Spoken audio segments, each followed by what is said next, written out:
bab orang yang menjawab panggilan seseorang dengan labbaik wa sa'daik, ya saya bertuah engkau. Dengan sanadnya Imam Bukhari meriwayatkan dari Mu'adz, beliau berkata, saya naik gendong Nabi SAW, saya membonceng.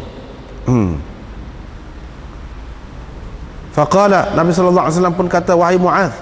Saya menjawab, labbaik wa sa'daik, ya saya bertuah engkau. Kemudian Nabi SAW kata lagi seumpama itu 3 kali, tahukah engkau apa hak Allah terhadap hamba-hambanya, yaitu mereka menyembahnya dan tidak menyekutukannya dengan sesuatu yang lain. Kemudian beliau berjalan sejenak, lalu bertanya, lalu berkata, wahai Mu'adz. Saya pun menjawab, labbaik wa sa'daik, ya saya bertuah engkau. Qala hal tadri, Nabi SAW bertanya, tahukah engkau apakah hak hamba terhadap Allah apabila mereka telah melakukan begitu, yaitu Allah tidak akan menyiksa mereka. Dengan sanadnya Imam Bukhari meriwayatkan dari Zaid bin Wahab, beliau berkata, wallahi Abu Dzar telah menceritakan kepada kami di Rabadah, nama tempat. Qala, katanya, pernah aku berjalan bersama Nabi SAW di kawasan berbatu hitam di Madinah pada waktu Isya. Kami pun menghadap bukit Uhud. Lalu Nabi SAW berkata, hai Abu Dzar, andai kata aku mendapat sebesar bukit Uhud ini emas, sebesar bukit Uhud ini emas, nescaya aku tidak akan suka. Aku tidak akan suka emas itu terus berada bersamaku walaupun hanya 1 dinar, melainkan aku akan membahagi-bahagikannya di kalangan hamba-hamba Allah, kesini, kesini, kesini. Kecuali yang aku simpan untuk membayar hutang. Kecuali kalau aku ada hutang, maka aku akan menyimpannya untuk membayar hutang itu, menyelesaikan hutang itu.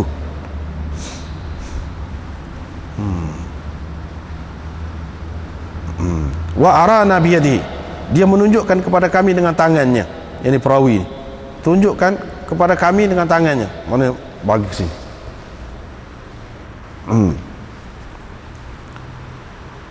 Thumma qala ya Abu Dzar, kemudian dia berkata, wahai Abu Dzar. Saya pun menjawab, labbaik wa sa'daik, ya saya bertuah engkau wahai Rasulullah.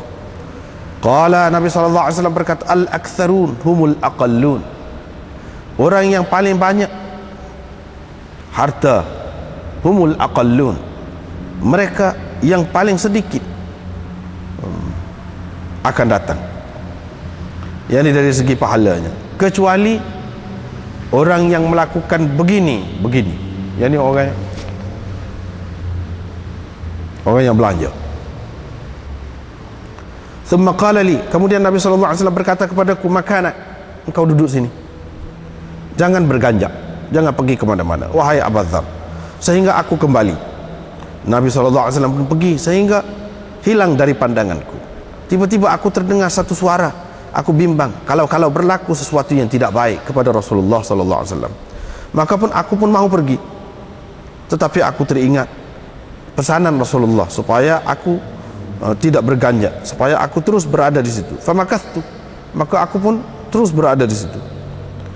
Selepas Rasulullah SAW datang, aku pun berkata, wahai Rasulullah, tadi saya telah mendengar satu suara yang saya bimbang berlaku apa-apa yang tidak baik kepada engkau, tetapi saya teringat kata-kata engkau, maka saya tetap berdiri di sinilah.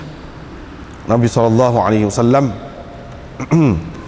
menceritakan, itulah Jibril, dia datang kepadaku lalu menceritakan bahawa orang yang mati dari umatku dalam keadaan tidak menyekutukan sesuatu dengan Allah,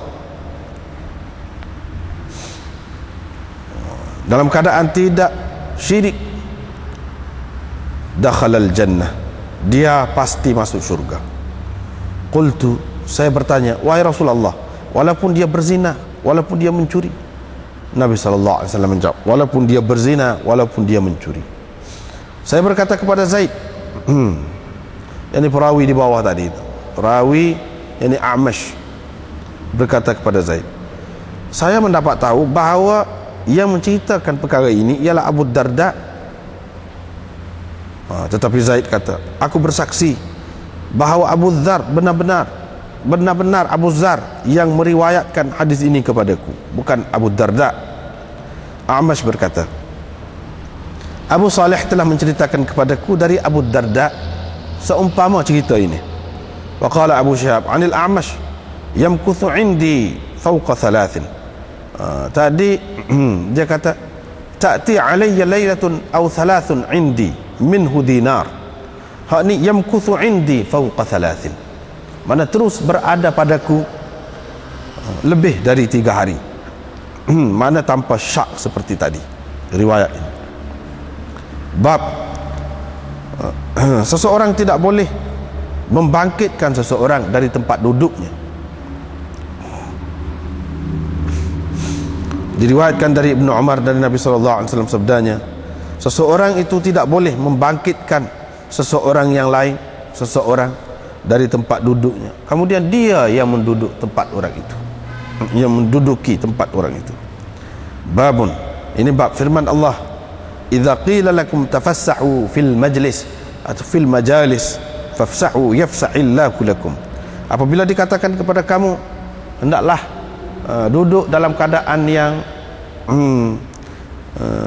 terbuka, memberi ruang kepada orang lain, fafsahu, maka hendaklah kamu duduk fafsahu, yakni beri tempat duduk, yafsahillahu lakum, nescaya Allah akan perluaskan kedudukan untuk kamu.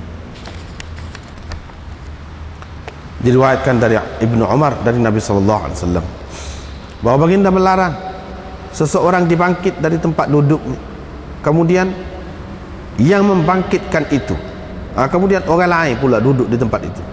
Tetapi tafassahu, tetapi hendaklah kamu memberi ruang ataupun membuka tempat itu supaya diduduki oleh orang lain. Ibnu Umar tidak suka kalau seseorang itu bangun dari tempatnya, kemudian dia pula akan duduk di tempat orang itu. Dia tidak suka. Bab orang yang bangkit dari tempat duduknya ataupun rumahnya dan dia tidak minta izin dari kawan-kawannya, ataupun dia bersedia untuk berdiri supaya orang-orang lain berdiri. Diriwayatkan dari Anas bin Malik katanya, apabila Rasulullah SAW telah mengahwini Zainab binti Jahsh, beliau telah menjemput orang untuk makan. Mereka pun makan. Bila makan, mereka duduk berbual-bual. Kata perawi, maka Nabi SAW semacam bersedia untuk bangun, semacam nak bangun, tetapi mereka tidak juga bangun. Bila Nabi SAW melihat keadaan itu, baginda pun bangun betul. Bila bangun, maka bangunlah orang-orang yang bangun bersama baginda. Tetapi masih lagi tinggal 3 orang.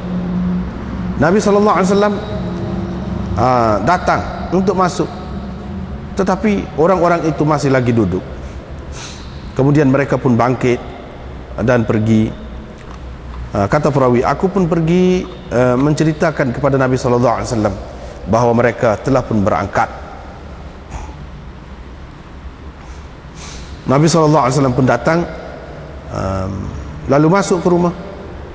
Fadhahabtu adkhul, aku pun nak masuk juga, tetapi Nabi SAW menurunkan langsir di antaraku dengan dia.